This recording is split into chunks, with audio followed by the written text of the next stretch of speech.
Good morning, Bucknutters. Welcome to the Bucknuts Morning 5 here on Monday, August 25th, 2025. I am Dave Biddle. I'll be joined by Dan Rubin in just a moment. Welcome to game week. We've been talking about the Texas game, the last 7.5 months since they played last time. And let's talk a little bit more about it today. 5 days away from the big showdown.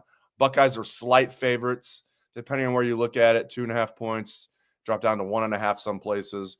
Basically a coin flip game. ESPN's Football Power Index actually gives Texas about a 53% chance to win. Ohio State 47%. So it's right there. So we're gonna delve into all that. We'll let you guys know about our friends over at Viore. I'm rocking one of their T-shirts right now. I'm telling you, like when they sent Dan and I each a box, and Dan got his. They arrived the same day. I just was not at my house when mine arrived. And you guys have seen that John Gruden, when he opened that box from Ohio State, how excited he was. That was basically Dan Rubin opening the box from Viore. But Dan was even more excited than that. So I was excited too, but I already got the heads up from Dan. But Viore is awesome. We can get you guys a fantastic deal. Viore is stylish activewear that is designed to look great beyond the gym. Whether you're running errands, heading to the office, meeting up with friends, whatever the case might be. This gear is also great for playing tennis, pickleball, or just lounging around the house watching athletes play sports on TV like our Buckeyes. Again, we're talking extreme style and extreme comfort. This is seriously like the most comfortable shirt I've ever had in my life. Style and comfort, that's a great combination right there. As for the comfort part of the equation, these are the softest joggers on the planet. They are lightweight and come with stretch fitting. And again, they are highly stylish. All the good stuff. They're definitely not your average jogger. Viore is an investment in your happiness. For our listeners, they're offering 20% off your first purchase. Get yourself some of the most comfortable and versatile clothing on the planet at viore.com/bucknuts. That's VUORI.com/bucknuts. Visit the website for full terms and conditions. And not only will you guys receive 20% off your first purchase, but you can enjoy free shipping on any U.S. orders over $75, and you'll get free returns. So again, free shipping on any U.S. orders over $75, and you get free returns. Go to viore.com/bucknuts and discover the versatility of Viore clothing. All right. Let's bring in Dan. Dan, good to see you, especially a game week. How are you doing? We needed it, Dave. We needed it. Anyone who's been on Bucknuts for a while knows we need a football game to get our minds right. So, yes, very excited. Shameless plug. I'll be doing a live hit on CBS HQ at 11 a.m. I'll be joined by Chip Brown from our Texas site on 24/7 Sports. Does a great job, and I have to come up with a final score prediction and other stuff. So, I'm not going to give my prediction on yet because I still need to come up with it, Dan. But I'm curious, just your vibes on this game. Like, I feel like if I'm going to pick Ohio State to win a close one, I need to come up with an actual score. Like, I'm going to pick Ohio State to win. I just feel like home field advantage might be the difference maker here, even though it's a noon kick. What are your vibes 5 days away from this one? Dave, speaking of going live, don't forget to tell everybody you'll be going live after every game now. This is now a week of what we learned live. So Dave will be live immediately after the game. No podcast starts faster. So the second you hear the final gun, then it's Biddle time. My thoughts on the game. I said this last week. I had my first pang of, we're going to blow them out. That's how you knew the game was coming. I started to get overly confident. I'm confident about the game. I'm very confident that they'll win. How it will play out, I'm not good at choosing that. I didn't think we'd blow Tennessee off the face of the earth. I didn't think we'd blow Oregon off the face of the earth. I still can't explain to you what happened in our last regular season game. So I do think they're going to win. But I could see almost any. I've got a sense that nationally they think it's going to be more of a low scoring game. Maybe that's because the game last year wasn't as high scoring as people maybe remember. Exciting, but not super high scoring. That said, Texas has a lot of questions to answer. They got to replace basically their entire offensive line except one starter. They got to replace some key guys in the secondary, who, by the way, have to cover our receivers, which can be a challenge at times for those not adept at the skill. Yeah, I feel very confident. I think the benefit of the doubt is where we're at now with there's so much changeover in personnel. It feels like more than there used to be, even for any team. Some teams more than others, depending on the season. Like Ohio State's replacing a lot of dudes. So I think it's more up in the air what you're getting. I think at all levels of football, even the pros, there's so much turnover that you really don't know until about week 4 in the NFL. I think you'll know quicker here, but I think Ohio State gets the benefit of the doubt at quarterback, just because, really since the modern regime started with Dwayne Haskins, they've been pretty great at quarterback with very different dudes. There's a great trivia question in there, Dave. For those of you that checked out Steve Hellwagon's story about how other rookie quarterbacks at Ohio State have faced or first-year starters, here's an interesting trivia question that you can stump all your Buckeye friends with. Since 2000, okay, among Ohio State quarterbacks that have started at least 10 games, can you give me the top 3 in winning percentage? In order.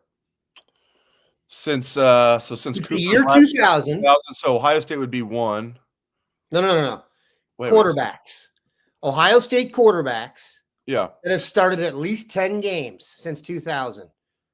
Okay. Ohio State quarterbacks have started at least 2 games since 10 games. 10 games. So Belisari would be on there. Belisari would be on there, started at least 10 games. In a season or just total? Total 10 games in their career. Winning percentage. I don't have a winning percentage. So what's their winning percentage? I don't know if it's early on a Monday. I don't know. My brain's not working. You're talking about the overall winning percentage for Ohio State quarterbacks that have 10 starts? Mm-hmm. Can I just say really good?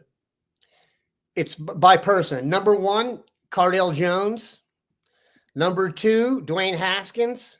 Number 3, Kyle McCord. Oh, I got you. Okay.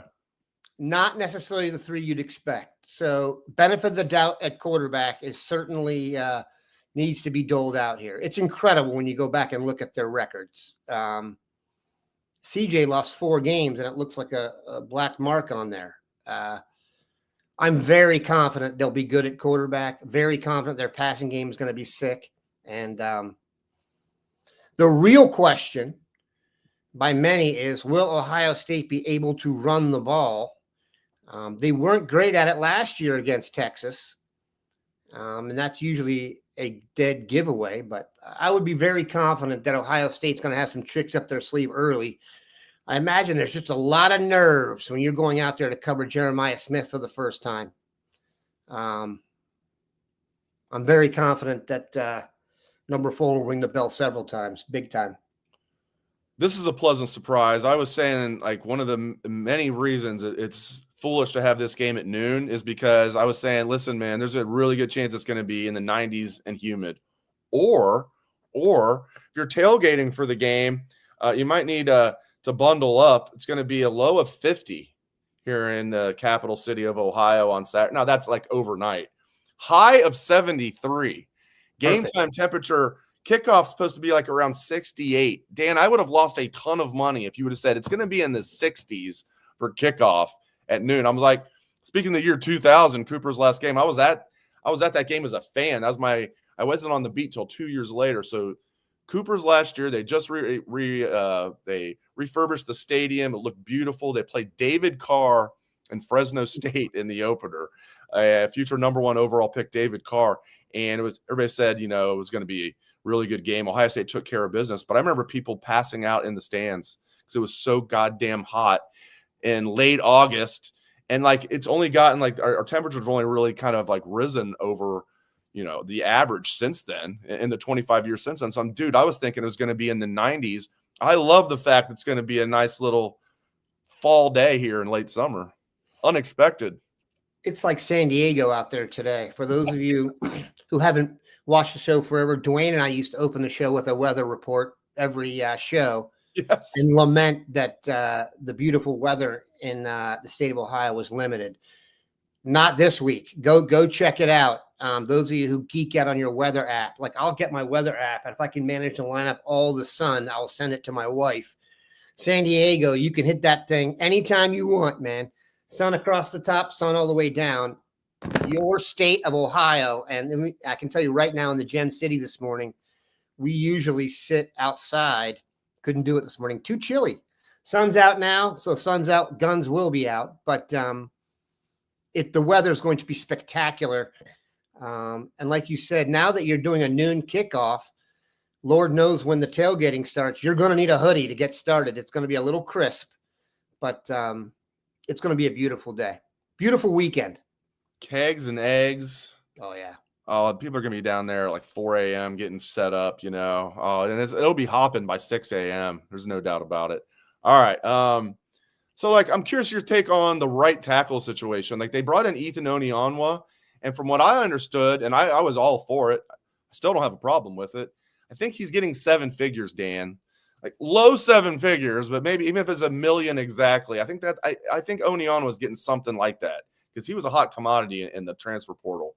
And he's going to be our 6th man, probably. It's not etched in stone yet, Dan, but, like, what an interesting development. You know, it's not like he got hurt or anything. And hopefully it's a case where they like Ethan. They just feel like Philip Daniels is taking the bull by the horns, and he's a physical dude. Sounds like Philip Daniels, again, they have not said this. We're going to meet with Ryan Day tomorrow. I don't even know if he's going to, like, let the cat out of the bag yet.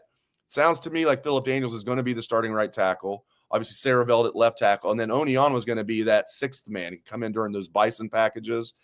Can be a swing tackle, play left tackle or right tackle if somebody gets banged up or needs a rest, and can slide inside to guard. But, man, I didn't see that one coming. Agreed. We both are draft geeks and mentioned that some NFL pundits or draft pundits were claiming Onionwa could have gone into the NFL draft and been a day 2 pick. And this has just given rise to the complaining about the money when it comes to recruiting or transfer portal stuff. I've had enough of that. I'm not really that worried about it. If someone beat him out, more power to him. I'm especially not worried about. Here's what I will say: Ethan Onionwa will play football this year in key situations for Ohio State several times. If we learned anything last year, Dave, why don't you give me the list of people who thought we were going to win the national championship with Donovan Jackson playing left tackle? Yeah, nobody. I mean, you had people that I respect, national writers, that were saying, and I understood what they were saying after losing Josh Simmons, and then on top of that, losing Seth McLaughlin. They're like, Ohio State season's over. And this is before they lost to Michigan. I mean, yeah. So I'm not worried about the offensive line at all. You can't have the story of our end of, off season, beginning of the season thing should be called for Bucknutters. You can't have it both ways. Can't go into the transfer portal and get guys and then stack them out and then complain about not having guys through recruiting. The depth is still built. You're going to put it this way. If someone goes down on the offensive line, which, by the way, the last time an offensive line played the same 5 guys for every game, has that ever happened? I don't know. Maybe. You'll be very happy we have Ethan Onionwa and citing our depth and coffers. At the same time, people are complaining about not going out and paying for freshmen who wouldn't be ready to come in the game at the same time. So I don't really have an issue with it. I also would like to see – I'm also one that believes – and some guys are just better in games, real games. Let's see what happens when Texas actually is here and they're playing before we get – too riled up about this. Let's just see them be good. And I get some of this assessment still has to be on point. These are human beings. If you're expecting to go 100 and 100 in recruiting and 100 out of 100 in the transfer portal, the problem is with your expectations. It's not with the results.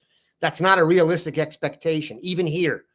And by the way, if you root for any other team and you think the expectations are higher for them than it are for the Buckeyes, you're wrong. Yeah. the one thing I don't understand about of everyone complaining is, do you think that like Mark Pantoni and Ryan Day, because of the current situation, have just said, you know what, we're not going to be as good. We're going to recruit differently, and the results are going to change, and we're just going to be okay with that.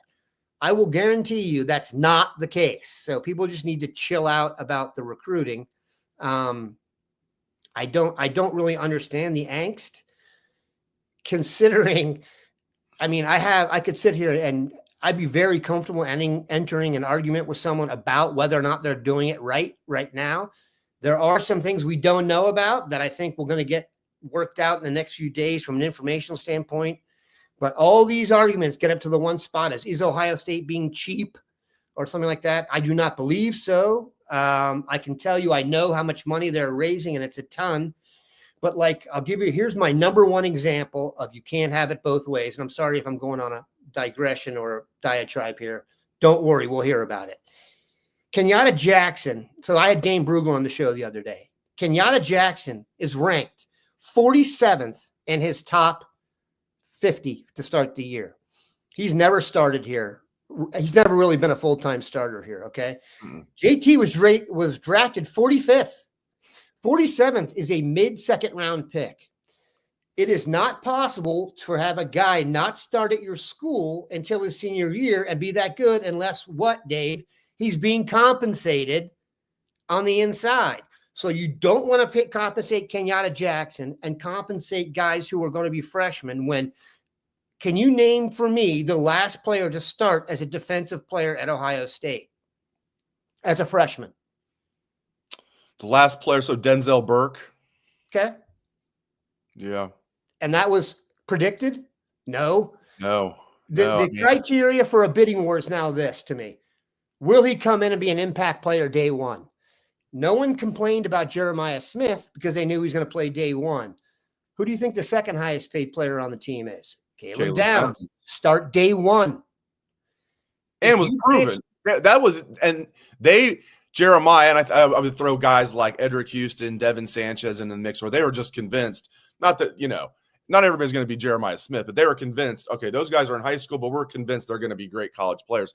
And Caleb Downs was the next level. He was coming off SEC Freshman of the Year, national All-American freshman teams, led Alabama in tackles with 107 as a true freshman. Those are the guys, to your point, Dan, those are the guys you want to go after, the proven guys. And occasionally they'll go after the high school kids and get in bidding wars, but they're not going to major in, going after these high school kids and getting into bidding wars with them. Like you're saying, they're going to retain guys like Kenyatta Jackson, then any other universe would have transferred somewhere else. Caleb, Dave, they finished second in his recruitment. Right. They went to the hilt for him. Yep. Saban and Alabama, it was not a money decision. They both had laid out the major money. And so then when he came free, where'd he go? Just like Julian, man. I know it's a little different, but it was just like Julian, how Julian's saying, like Ohio State finished as the runner-up. Totally different. I still think it's funny Julian's considered a transfer. I guess he technically is. He was at Alabama all of 1 week longer than you and I were, Dan. But it was the same thing. It wasn't like Ohio State had to go scrambling. They were, the runner-up, and then Saban retires, and Julian's like, I know where I'm going as long as the money's right, and the money was right. I just disagree with, who knows this? Can I pull this up here? Of course. The recruiting class and possibly falling on a tough disappointing period. All that matters is disappointing. Why? I mean, I'm still basking. So I understand when people say I'm disappointed, I can get down with that. When people are on Bucknuts, not to bite the hand that feeds you or anything with our subscribers, when people are on there freaking out, we're all of us, the Ohio, like you're saying, now all of a sudden Ohio State's not really trying. We're just kind of 1 foot in the water. Give me a break. Mark Pantoni and Ryan Day are absolute killers. They want to win more than anybody. They're going to figure this out. So if somebody says I'm disappointed that we're missing out on some of these guys, I get that. When people when people freak out about acting like Ohio State is going to be in dire straits, that's where I just can't get on board with. So let's use Braylon Womack as the example, because I know you and Steve discussed him extensively. That's the Mississippi native who committed to Auburn. He didn't commit to Georgia. He didn't commit to Oregon. And he didn't. Those are who you're competing with. Go look at the top 20 guys you missed on. Mateo Uyungale being rated in the top for the draft. Those are the guys you missed on. I buy that. Oregon is who we're recruiting against, by the way. Go look it up. That is our number one recruiting rival right now, in my opinion. But I want to go back to Dane's top 50 only because it gives you an outline. There's 5 guys from this team, from Ohio State's team, in Dane's top 50 for the draft. So I want to come back to this one thing. Every single guy who comes to Ohio State to play football expects to go to the NFL. Would you agree with that? And would you also agree that you can't have it both ways? And I think you'd also agree that the money you want to spend now, you want to spend for players who are producing this year. Okay. It's like when Urban used to be asked about recruiting, they say, oh, he can come in and add depth. He's like, don't recruit me depth pieces. I want guys who are coming in freshman year ready to compete for playing time. Okay. So Ohio State's not going after depth pieces. Right. So the highest rated player in Dane's thing, number 4, is Caleb Downs. We've already discussed that. No brainer they went after out of high school. No brainer they went after when he went into the transfer portal. That's a repeatable thing. They're going to be going after the elite guys all the time. Number 2 guy on the list, Sonny Styles at 24. Elite Ohioans from Columbus whose dad played for the Buckeyes. We're going after them. We're going to get them. Number 3, Carnell Tate. Okay. Elite wide receivers. Where do they go to school? Okay. Did anyone watch Chris Henry on ESPN over the weekend? Did anyone think he could step in and probably play for Ohio State this coming weekend? I know I certainly did. That's who you're going to pay for at receiver. Carnell Tate went to IMG. Where's he from? The Midwest. Where's he going to college? Ohio State. This is the best one, in my opinion. Max Clare. Go look at the kids who have committed from the state of Ohio to schools other than Ohio State who are freshmen and sophomore in college right now. Then take the list and ask yourself, of those 40, do you think we'll be able to handpick 1 or 2 who kick butt? Like, use your Wayback Machine. What if after his sophomore year at Boston College, we went to Luke Kuechly and offered him $3 million? Think he would have come? I do. We now have a mulligan system set up for Ohioans, which guaranteed to work. Max Clare, we paid $0 the last 2 years. He's ranked 37th. Tight ends, I think he's like the second highest rated tight end in the country. We paid $0 for him for 2 years. Now we get him. That 2 years of money would have had to been paid to Braylon Womack, who would have been on the bench. You don't want to pay people to be on the bench. That doesn't make any sense. Okay. And then number 5 is Kenyatta Jackson, who, by the way, has never really started here, is ranked 47th. Please run down the list for me of guys who have left Ohio State to go play somewhere else that we really wanted to keep. Right. No, exactly. Seriously. No, I'm with you. I'm with you. Like Harold Canoe? No. Check the depth chart. He's 3rd on the depth chart. He's the 5th defensive tackle at Texas, which means he probably would have been, the 5th defensive tackle here. Then I'm going back to like Jamison Williams.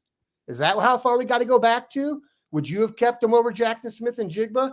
Some people told me Joe Burrow. I'm like, dude, Joe, come on. Other teams lose guys. You can't realistically expect to retain guys like Caden Curry or Kenyatta Jackson. And by the way, they still got Bo Atkinson. Okay. If you don't pay them, that's where they told us this last year. The money was not being paid to transfers. Yes, there were a few. Caleb, Will Howard, Quinshon Judkins. Were they gambles? Were those guys gambles? No. So people just need to relax. It's not going to be the way it was. Now, when we have an elite quarterback in the mix, which we didn't in this class, we're going to be more highly rated. I get that. All that matters is what you have on the field now. You're paying for now. You don't want to pay people to sit on the bench. And if anyone thinks you can bring a guy into Ohio State's locker room and pay him more than other future pros who are playing and he's not, I'm sorry, that does not work for me. I do not support that. That will not work long term. I don't care what anyone tells me. Maybe the rates will go up and then you got to pay the guys on the inside more. I'm good with that. There is no way you can pay guys to come in here and play over established. Don't forget, every guy at Ohio State is going to the league. You can't just bring in 18-year-olds, pay them more, and have them sit behind them. That will not work. So I'm off the soapbox. Foxtrot 2001, complain away. I'm with you, man. stay on that soapbox. But give me a minute because I got to do our last ad read, and then we're going to get back to – it was on my list. You just took it and ran with it. It was on my list. I just wanted to get your take. I've heard your take on other shows, but you and I don't talk about a lot on the Monday shows. I wanted to get your take on recruiting, NIL. Safe to say I just got your take, so we'll skip. And next up, I'm going to ask you about the SEC finally going to 9 conference games. Before we do that, though, we welcome in DraftKings as a first-time sponsor to Bucknuts. This is right up my alley. I love it. I like me some sports gaming.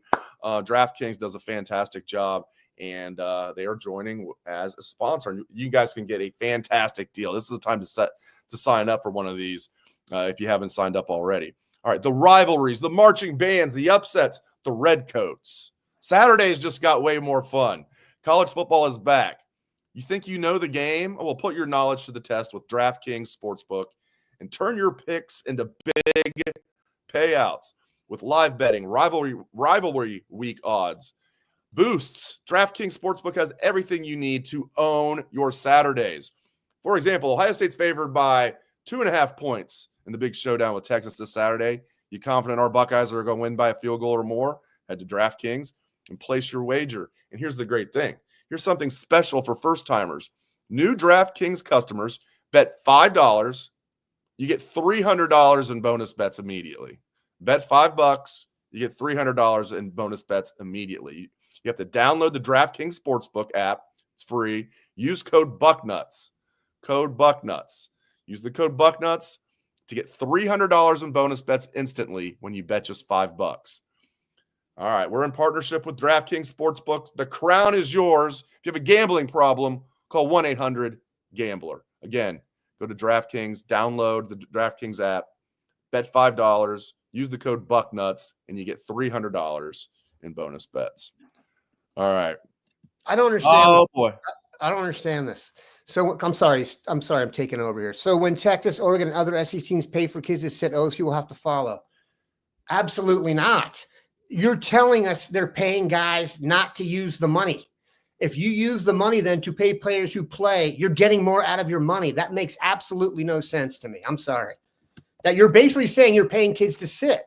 I just said we don't want to do that. And then here's the other thing. The portal happens every year. Is Ohio State going to get less attractive? I don't think so.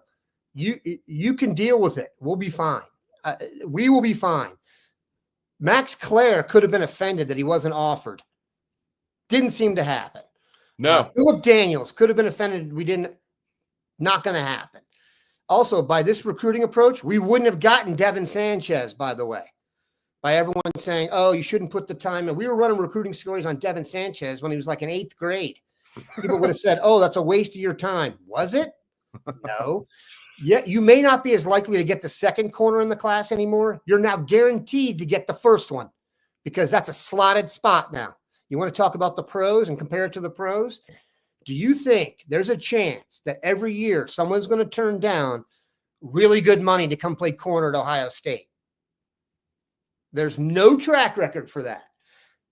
We've gotten the number one choice in almost every position. They've identified they're going to offer a ton of Ohio offensive linemen and develop them. They're going to keep the Glenville pipeline alive.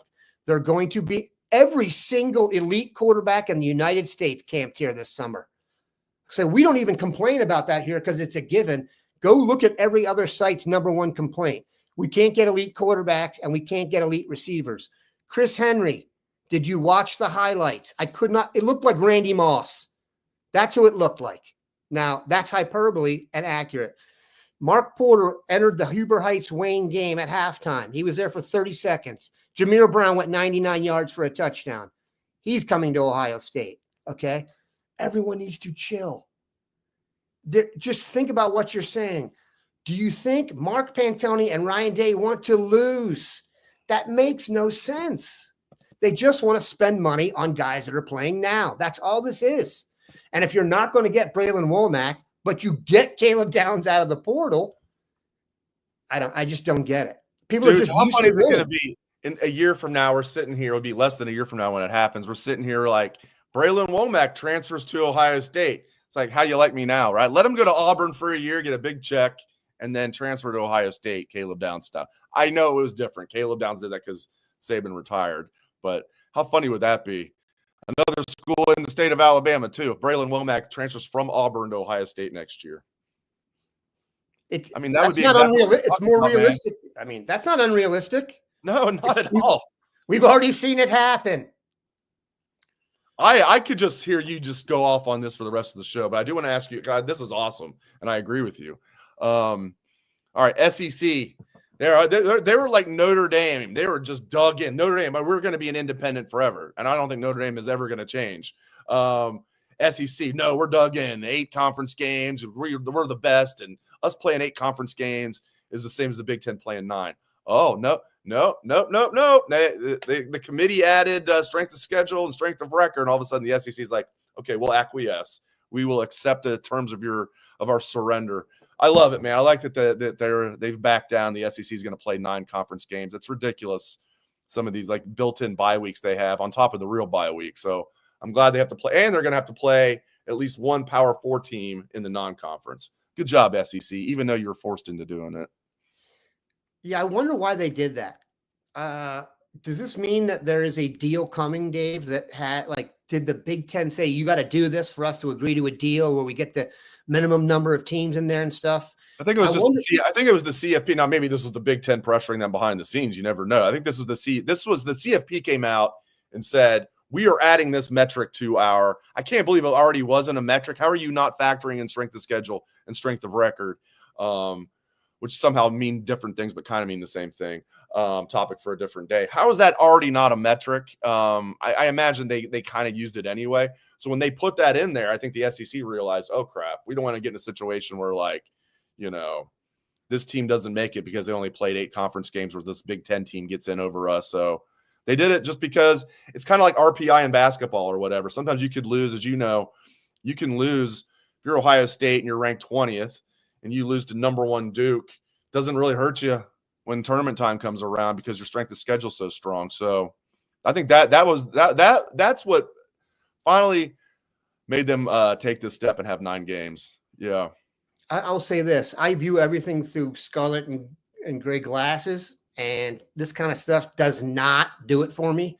I don't conferences and the way we used to think about it. I only look at it through the lens of how does this affect the Buckeyes? And we're going to the playoffs every year, regardless, in my opinion. If you look back in history, we would have gone more than anybody. And I get that. I do understand what the SEC is doing, though. They want Ole Miss to get in. They want their 5th team to get in. You know what I'm saying? They want that last little tweak to get their team in based on strength of record and schedule, which makes sense to me. It's a money game, and getting into the playoff generates a ton of revenue.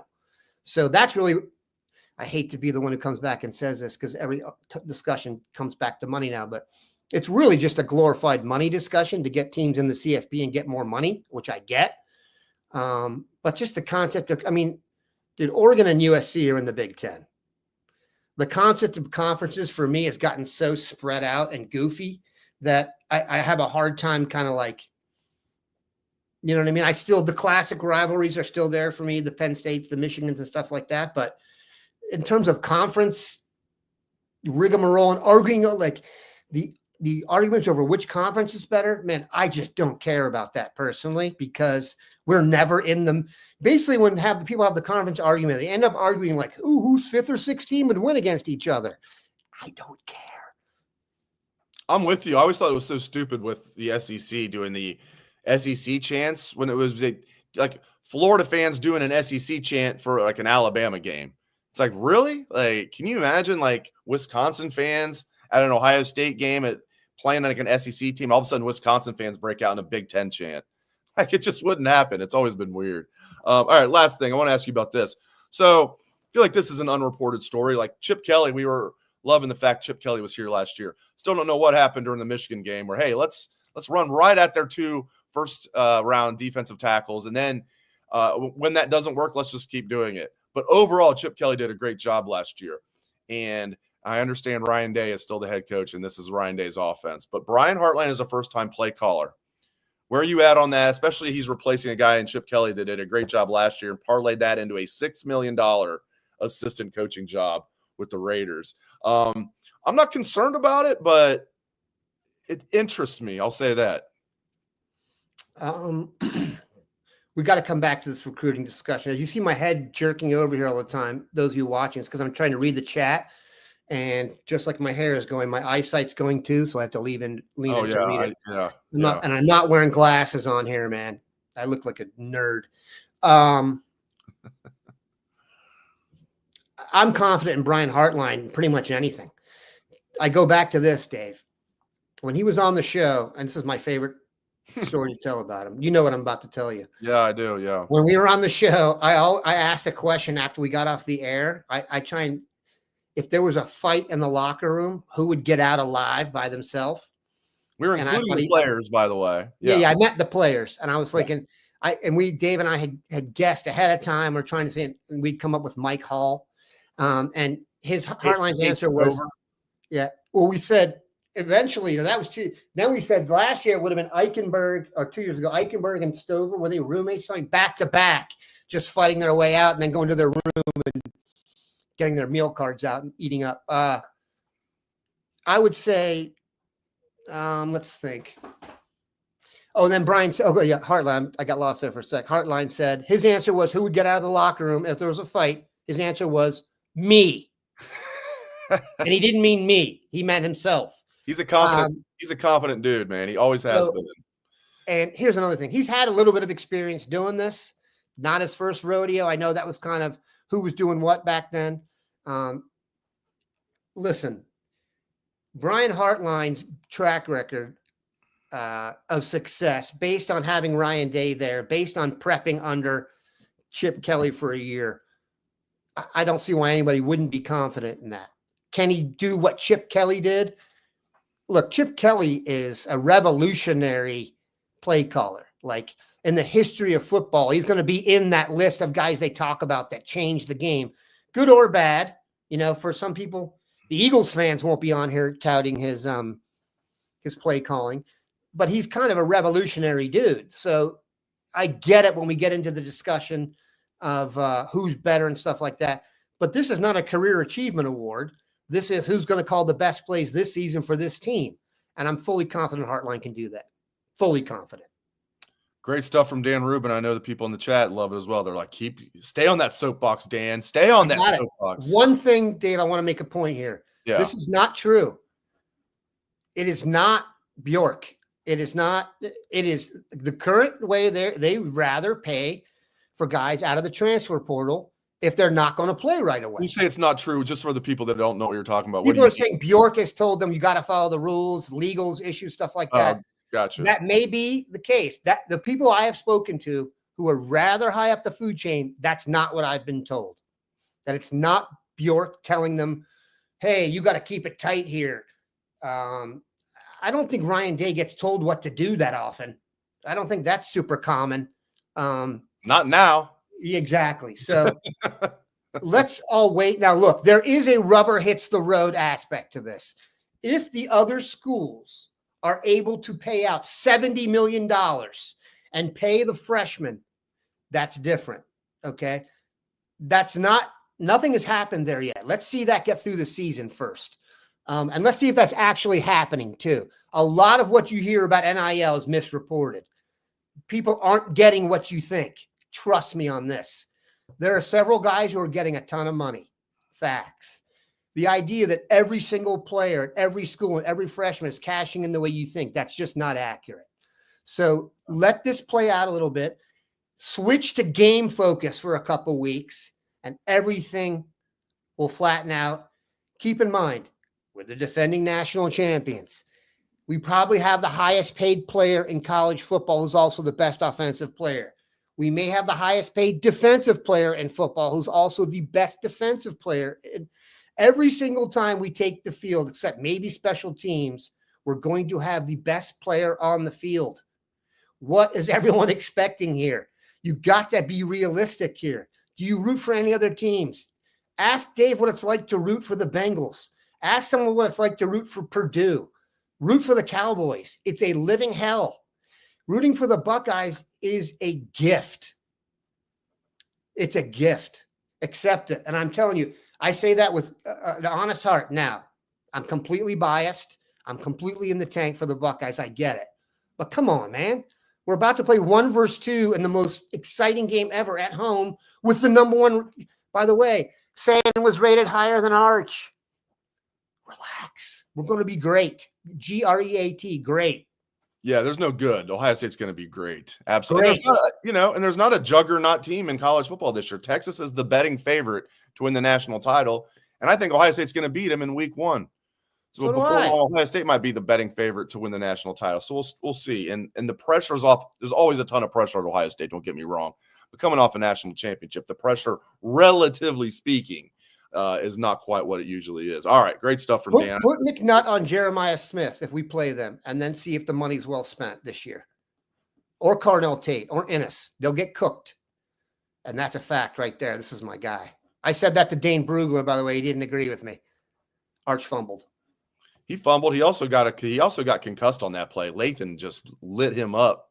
They showed him over on the sidelines. He was woozy. All right, great stuff from Dan. You came strong, man. That was great stuff. Thank you to Mr. Rubin. Thanks to all of you. We appreciate it very much. Hope everyone has a great day. Go Bucks.